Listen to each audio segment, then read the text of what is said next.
আসসালামু আলাইকুম, কেমন আছেন সবাই? আশা করি সবাই ভালো আছেন। তো অনেকেই ভিডিও সার্চ দেন যে কি কাজ শিখে প্রবাসে আসা যায়, এরকম ভিডিও দেখতেছেন। তো আমি বলি, ভাই আপনার গাড়ি লাইনে যায় কাজ শিখেন। মেকানিক, ডেন্টিং, পেন্টিং, কারবাইয়ের কাজ আছে, চার পাঁচ জাতের কাজ আছে গাড়ি লাইনে। আপনি গাড়ি লাইনে যায় কাজ শিখতে পারেন। অন্য অন্য কাজ যারা শেখার আগ্রহ আছে অন্য কাজও শিখতে পারেন। সব কাজেরই চাহিদা আছে, কাজের চাহিদা আছে। হাতের কাজ যদি আপনার জানা থাকে তাহলে আপনার চাহিদা আছে, ঠিক আছে? মেকানিক, ডেন্টিং, পেন্টিং, গাড়ি লাইনের কাজেরও প্রচুর চাহিদা আছে। আপনি প্রবাসে আসবেন, ঠিক আছে, কাজটা শিখে আসেন।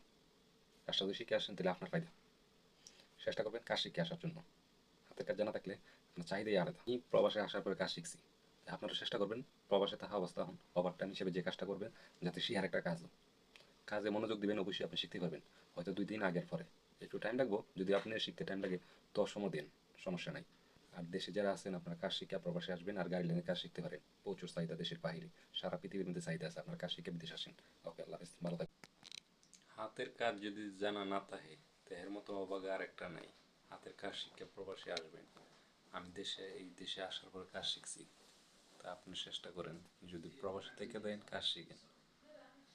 আপনার কাজ কেউ নিতে পারবো না।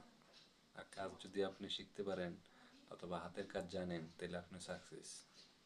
আপনার দেশে বিদেশে কাজ করে চলতে পারবেন, খাইতে পারবেন, ভালো চলতে পারবেন।